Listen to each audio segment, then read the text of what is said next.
I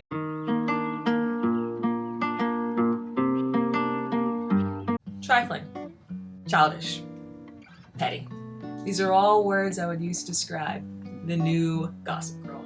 The show starts, like literally episode 1 already starts at like an 89 on a scale of like 1 to 10. You find out who Gossip Girl is immediately. Turns out it's a group of teachers who have decided that the students are mean and rude, so this is the best way to get them to have manners, to terrorize them. Scoop. Scoop dee dee whoop. Whoop. I don't know the mental gymnastics they're doing to like make that make sense to them, but like they're doing it. The funny thing is that like at first they tried to create a Twitter with no followers and then just tweet it out into the wild, and we're like surprised that it didn't immediately work. They're supposed to be like millennials. I don't understand how they don't understand how the internet works. So then they create the Instagram and they start like attacking children. What children, you may ask? So the coolest kid in school is Julian, and she has a group of friends. Julian's like this cool influencer lady, whatever. And she's dating Obi, who's like a white savior, really annoying. Like literally there's one point where he's all like, oh, if we took the money that we were spending on drinks and then like donated it to like zoos, we could save pandas or whatever. And it's upsetting because like he'll say stuff sometimes and I'm like, I agree with you, but because you said it, I don't want it to happen anymore. I don't want everything you love to burn. You're so annoying. And he's rude too. He is rude and childish, which you will see in a little bit.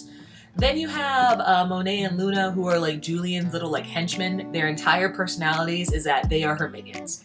Nothing else outside of that. They just make things happen for her, and they're like always behind her being like, we got you, girl. Like that's literally entire personalities.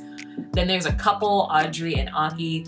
I literally cannot name a thing about either of their personalities. If she was a spice, she'd be flour. Rounding out the group is probably the most level-headed and like mature person in the entire group. I don't know. Thinking about it, I don't even know why he hangs out with them. His name is Max. He's a raging pansexual. I mean, mostly spends his time just trying to sleep with people. But like his reactions to things are literally like my reactions. Because when Gossip Girl, when they turn into an Instagram, tries to follow him, he immediately like looks at the account and then blocks it. And he's just like, I don't have, what is this?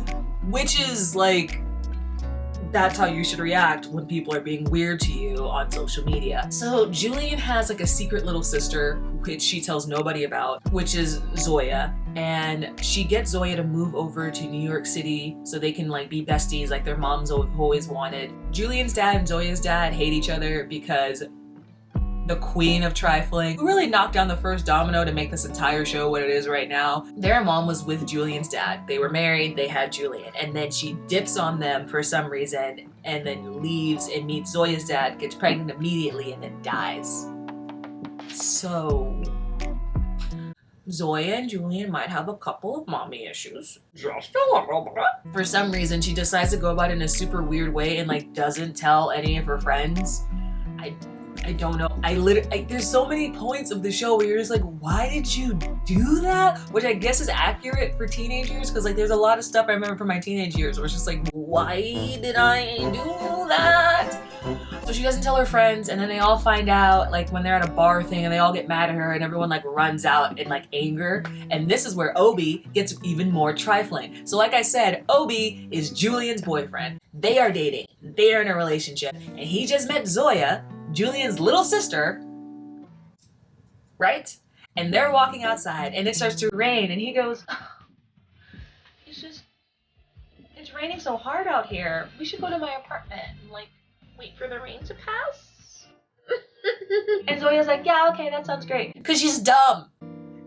By the way, she's 14. I would like to remind the audience, she's 14 and he's like supposed to be a junior, so he's like 16 or 17. So I mean, I guess the age difference is okay, but that's your girlfriend's little sister. And actually going back to age difference, it doesn't feel okay, because when you are a freshman, you just got out of middle school. When you are a junior, you are applying for college applications. These are two very different worlds. These are two very different worlds. So they go to his apartment, and before they can like actually walk in and like sit down, he stops her and he's like, oh, wait, we're dripping wet.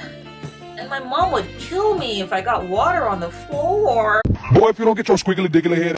This man does not just own an apartment in the heart of New York City, he owns an apartment building in the heart of New York City. He can afford some water treatments. But then Zoya's like, yeah, that makes sense. Gotta take my clothes off. So then they both start stripping in front of the door to his apartment. But for also some reason, they're also in front of these huge bay windows. Guess who's outside of the windows? One of their teachers. One of their teachers followed them from the bar to Obi's house and just like creepily just like furiously taking pictures and then like runs it to another teacher's house. And then so I need you to understand these are half naked pictures of children on this man's phone, on this grown adult man's phone. And he runs it to another adult and then they both look at them and they're like, well, we have to post them. This is child pornography in episode 1. Even worse, like about this entire thing is that like they keep telling them, the teachers keep telling themselves that they're doing this to make the students better and they're really going after the students that like aren't good students or whatever, but they're mostly just attacking Zoya, who's a scholarship kid and probably like one of 3 students at the school who are actually nice and like respectful of the teachers. She does not deserve anything that's going on with her. And that's why it makes all of their actions even funnier. They're being literal psychopaths. The pictures of them get posted on the Gossip Girl and everyone's like, oh my god, she's trying to steal her sister's boyfriend. And Julian tells Zoya, I need to get my power back. This is gonna be our plan. So Julian has a plan that like at her fashion show that she's doing, there's gonna be a party and then Zoya will try to get into the party, but then when she tries to get in, her name won't be on the list and she's supposed to like lose her little mind and make a huge scene, right? I don't know how that makes anything better, but like whatever, that was the plan. Monet and Luna are like, we don't like that plan, it's not good enough. This is what we're going to do. They steal Zoya's phone and then they take a picture of Max's penis and then airdrop it to everyone at the fashion show to get Zoya kicked out. But they timed it so that she would get kicked out right when Julian is like walking down the catwalk in like her finale dress.